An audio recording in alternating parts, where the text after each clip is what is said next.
સંભળાય નહીં તો મને કહેજો હા. और भारत में सर्वश्रेष्ठ स्थान है। સંભળાય છે? ऐ बद्री विशाल,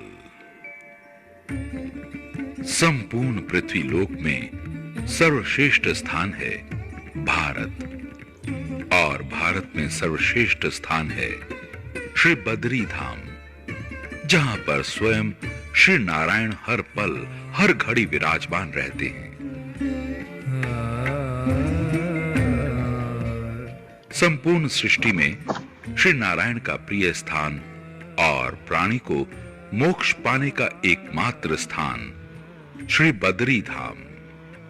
भारत की 4 दिशाओं में 4 धाम विद्यमान हैं, जिनमें से सर्वश्रेष्ठ धाम श्री बद्री धाम को ही माना गया, क्योंकि इस धाम को शास्त्रों वेद पुराणों ने भूवैकुंठ के नाम से जाना है।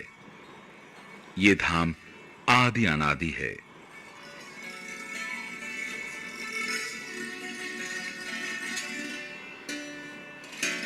और जब श्री नारायण आत्मचिंतन के लिए यहां पर आए तो उनकी योग माया पर्वतों के रूप में चारों ओर उतर आई।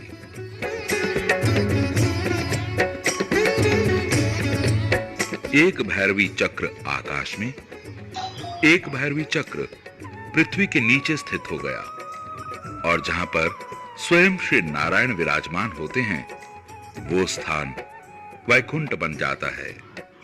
अतः जहां बद्री नारायण रहते हैं उस भूमि को वैकुंठ कहते हैं।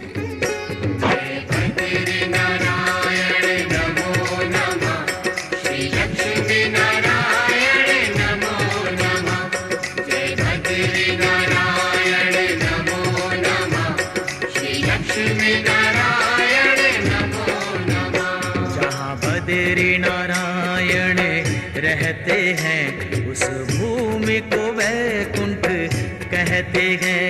जहाँ बद्री नारायण रहते हैं उस भूमि को वैकुंठ कहते हैं।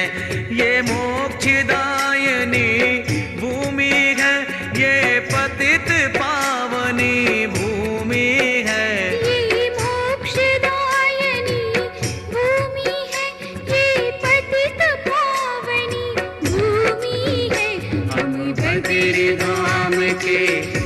कण को नित्य अपने शीश पे रखते हैं। और तभी से बद्री धाम को भू वैकुंठ के नाम से जाना जाता है।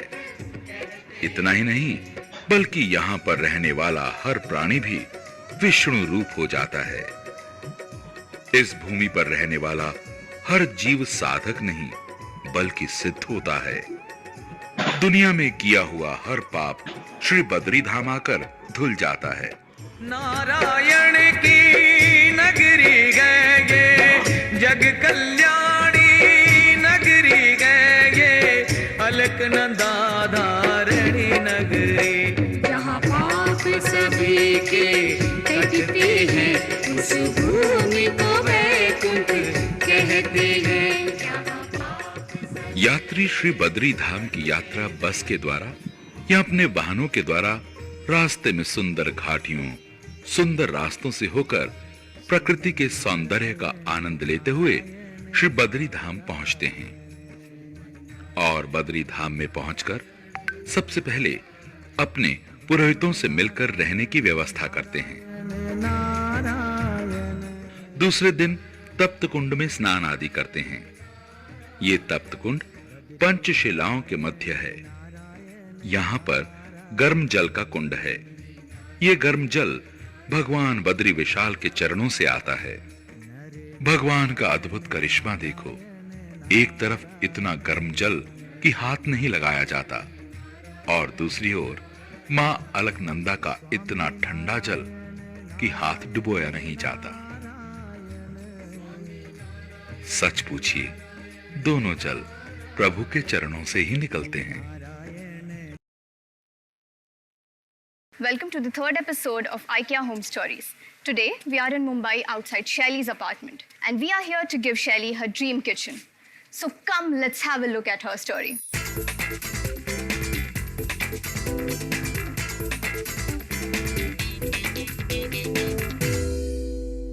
Hi, I'm Shelly. I'm an interior decorator. I live in Mumbai in a small 1 BHK apartment with my husband and 3 cats. So I grew up in Rajasthan. यात्री यहाँ पर स्नान करके अपने पुरोहितों से पूजन आदि करवाते हैं। श्रीमन्नारायण नारायण नारायण। यहाँ पर दान देने से अक्षय पुण्य प्राप्त होता है। विष्णु नारायण नारायण नारायण।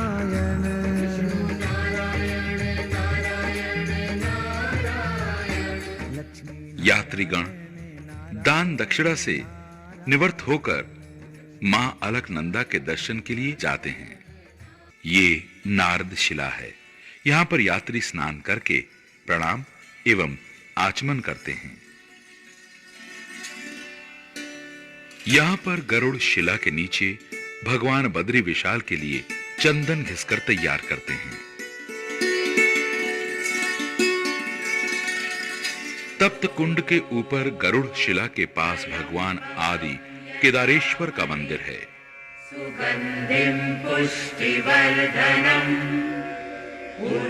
यात्री को सर्वप्रथम आदि केदारेश्वर के दर्शन करके ही श्री बद्री धाम जी के दर्शन करने चाहिए, तभी यात्रा सफल होती है।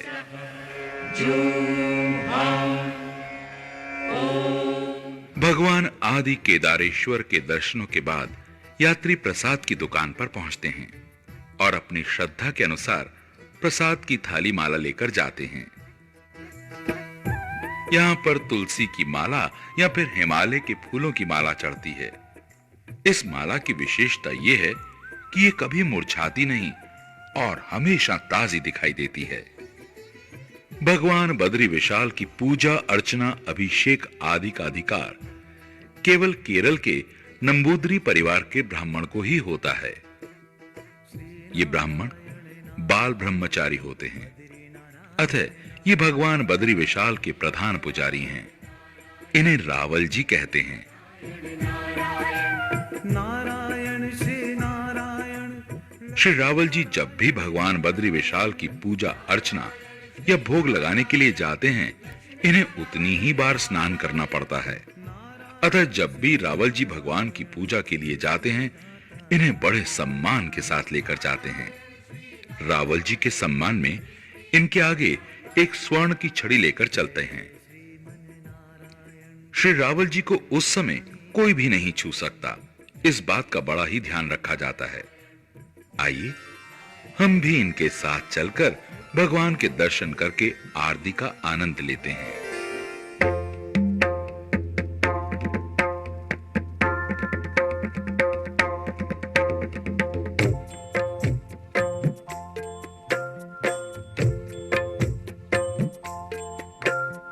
पवन मंद सुगंध शीतल हेम मंदिर शोभितम् निकट गंगा बहत निर्मल बद्रीनाथ विश्वम्भरम्।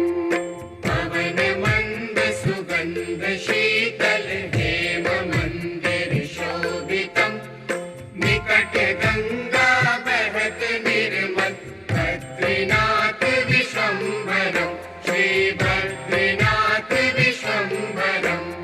शेष सुमिरन करत निश दिन धरत ध्यान महेश्वरम्। वेद ब्रह्मा करत स्तुति श्री बद्रीनाथ विश्वम्भरम्। शेष सुमिरन करत निश दिन धरत ध्यान महेश्वरम्। वेद ब्रह्मा करत स्तुति श्री बद्रीनाथ विश्वम्भरम्। श्री बद्रीनाथ विश्वम्भरम्। लक्ष्मी गौरी गणेश शारद नारद मुनि उच्चारणम्। योग ध्यान अपार लीला बद्रीनाथ विश्वम्भरम्। सभी यात्री भगवान बद्री विशाल के दर्शनों के बाद वापस अपने घर चले जाते हैं, जबकि बद्री धाम में अन्य कई पुण्य तीर्थ हैं, जिनके दर्शन मात्र से ही यात्री धन्य हो जाता है। तो आइए अब हम आपको बद्री धाम के अन्य तीर्थों के दर्शन कराते हैं। सबसे पहले हम आपको नीलकंठ के नीचे चरण पादुका के दर्शन कराने ले चलते हैं। श्री बद्रीनाथ मंदिर की दाहिनी ओर ऋषिगंगा की तरफ 2.5 किलोमीटर की दूरी पर चरण पादुका है। एक बड़ी ही सुंदर पगडंडी आपको नीलकंठ पर्वत की ओर ले जाएगी। श्रीमन्नारायण नारायण हरि हरि। थोड़ी सी चढ़ाई चढ़ने के बाद आपको संतों की गुफाएं मिलनी शुरू हो जाएंगी। ये संत कभी वस्त्र नहीं पहनते, सिर्फ एक छोटा सा टाट कमर पर लपेटे रहते हैं और भगवान के नाम का रसपान करते रहते हैं। चढ़ाई चढ़ने के बाद आपको इतना सुंदर, मनमोहक एवं शुद्ध वातावरण मिलेगा जिसे देखकर आप आनंदित हो जाएंगे। चारों तरफ शांति ही शांति, प्यारे प्यारे झरने। लगता है कि यहां बैठकर भगवान का सुमिरन करने में लीन हो जाएं। इस घाटी में अनेक कुटिया गुफाएं हैं जहां पर साधु महात्मा तपस्या में लीन हैं। यहीं सामने ही शिला पर भगवान के चरण चिन्ह हैं। यहीं से ऊपर 6-7 किलोमीटर की दूरी पर नीलकंठ पर्वत की जड़ में ब्रह्म कमल होते हैं। ये वही ब्रह्म कमल हैं जिन्हें लेने के लिए भीम जी आए थे। पुराणों में लिखा है कि श्रावण मास में भगवान शिव को 100 फूल सोने के चढ़ाओ या फिर एक ब्रह्म कमल चढ़ाओ, दोनों एक बराबर हैं। चरण पादुका के पास ही एक बहुत सुंदर एवं अद्भुत गुफा है जो अंदर से बहुत ही गहरी है। भीतर अंधेरा है इसलिए दिखाई नहीं देता।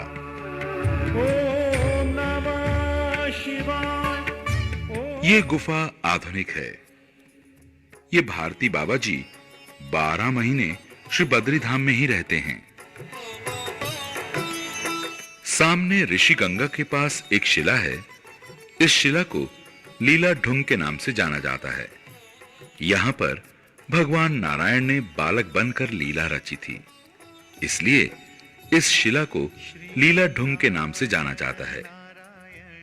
यहीं पर बामणी गांव है और गांव के ऊपर ये छोटा सा मंदिर उर्वशी मंदिर है। इस उर्वशी देवी को श्री नारायण ने अपनी जंघा से उत्पन्न किया था। ये नर पर्वत है जहां पर नर ने तपस्या की थी।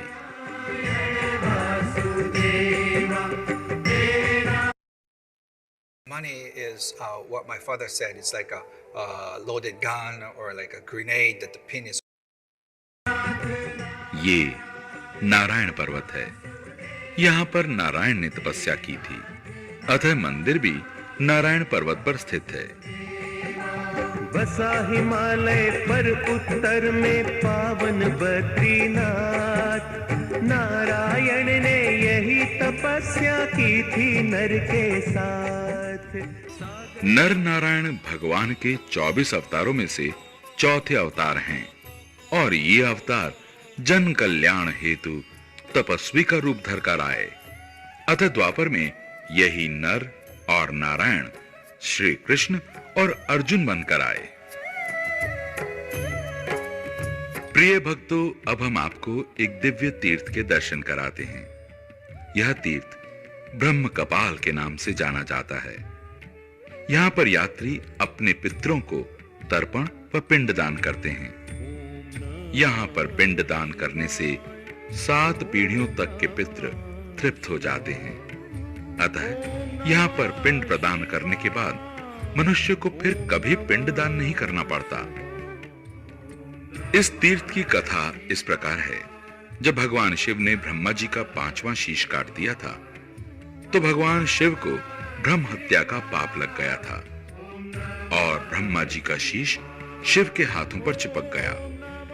अतः भगवान शिव ने इस पाप से मुक्त होने के लिए अनेकों उपाय किए, नाना प्रकार के तीर्थों पर गए, परंतु भगवान शिव ना तो ब्रह्म हत्या से मुक्त हुए, ना ही उनके हाथों से ब्रह्मा जी का शीश छूटा। भक्तों, अंत में भगवान शिव बद्री धाम में ब्रह्म कुंड के पास गए तो अचानक एक घटना घटी। यहां पर आते ही भगवान शिव के हाथों से ब्रह्मा जी का शीश छूट गया और भगवान शिव ब्रह्म हत्या से भी मुक्त हो गए। तब भगवान शिव ने कहा, यह दुनिया का सर्वश्रेष्ठ स्थान है। जो भी प्राणी यहां पर अपने पितरों को पिंड दान करेगा उसकी 7 पीढ़ियों को भी मोक्ष प्राप्त हो जाएगा। अतः यहां पर पिंड दान करने के बाद मनुष्य को दोबारा अपने पितरों को पिंड दान नहीं देना पड़ता। इसलिए यात्री यहां आकर अपने पितरों को पिंडदान जरूर करते हैं। अब हम आपको लेकर चलते हैं बद्री धाम से 3 किलोमीटर की दूरी पर माणा गांव। शास्त्रों में इस गांव को मणिभद्रपुरम के नाम से जाना जाता है। प्राचीन काल में यहां गांधर्व रहा करते थे। इस गांव के लोग बड़े ही कर्मठकारी होते हैं। यहां के लोग घर घर में बड़े ही सुंदर कालीन और पूजा आसन बनाते हैं, जिन्हें यात्रीगण खरीदकर घर ले जाते हैं। यहां के लोगों का रहन सहन, पहनावा, रीति रिवाज एकदम भिन्न है। इनका कुल देवता घंटाकर्ण है, जो भगवान बद्री विशाल के क्षेत्रपाल हैं। माणा गांव के पास ही गणेश गुफा है। यात्री यहां पर दर्शन हेतु आते हैं। यहां की कथा इस प्रकार है। भगवान वेद व्यास जी को पुराण लिखने के लिए एक अच्छा लेखक चाहिए था, तो उन्होंने ब्रह्मा जी की स्तुति की। तो ब्रह्मा जी ने वेद व्यास जी को गणेश जी का आह्वान करने को कहा। तो वेद व्यास जी ने गणेश जी का आह्वान किया तो गणेश जी प्रकट हुए। अतः वेद व्यास जी के अनुरोध प्रार्थना करने पर श्री गणेश जी वेद व्यास जी के लेखक बने। भक्तों, ये वही स्थान है जहां पर गणेश जी ने पुराणों का लेखन किया। अतः तब से ये स्थान गणेश गुफा के नाम से जाना जाता है। गणेश गुफा के थोड़ा ऊपर जाएंगे तो आप पाएंगे व्यास गुफा। व्यास गुफा के ऊपर एक बहुत बड़ी शिला है। इस शिला का आकार पत्राकार है। यही वो स्थान है जहां पर वेद व्यास जी ने 18 पुराणों की रचना की थी। यहीं पर देवऋषि नारद के कहने पर वेद व्यास जी ने श्रीमद् भागवत महापुराण की रचना की थी। तभी से श्री बद्री धाम को भागवत महापुराण की जन्मभूमि भी कहते हैं। इसलिए बद्री धाम में बड़े बड़े संत, महात्मा, ज्ञानी, महापुरुष यहाँ आकर भागवत करते हैं। शास्त्रों में लिखा है कि वैकुंठ धाम में एक घड़ी भागवत कथा सुनना 60,000 वर्ष तपस्या करने से भी कहीं ज्यादा पुण्य माना गया है। इसीलिए श्री बद्री धाम में भक्तजन भागवत कथा बहुत ही तन्मय होकर सुनते हैं। हरे रामा रामा रामा हरे हरे हरे रामा हरे रामा रामा। व्यास गुफा के दाहिनी ओर नीचे उतरने पर मां सरस्वती के साक्षात दर्शन केवल यहीं पर होते हैं। अन्य जगह मां सरस्वती अदृश्य रूप में रहती है। जो भी प्राणी मां सरस्वती में स्नान, ध्यान, पूजा आदि करते हैं, उनके कुल में कभी कोई अज्ञानी नहीं होता। सरस्वती नदी का प्रवाह इतना तीव्र है कि यात्री देखकर एक बार डर ही जाता है। जब 5 पांडव स्वर्ग गए थे तो यहीं से गए थे। नदी के प्रवाह को देखकर द्रौपदी डर गई थी, अतः नदी को पार नहीं कर पाई। ये देखकर भीम ने एक विशाल शिला को उठाकर दोनों पर्वतों के मध्य रख दिया। अतः द्रौपदी उस शिला के ऊपर से होकर पार हो गई। तब से इस शिला को भीम शिला के नाम से जाना जाता है। इसी के ऊपर जाकर रास्ते में एक कुलदेवी का मंदिर आता है। शास्त्रों के अनुसार द्रौपदी इसी मंदिर तक ही जा सकी और इसी स्थान पर अपना शरीर त्याग दिया था और तब से यहां पर देवी के रूप में पूजी जाती हैं। भक्तों, यात्री दिन भर इन तीर्थों के दर्शन करता है। अतः संध्या के समय बद्री धाम पहुंचकर मां अलकनंदा की दिव्य आरती में शामिल होता है।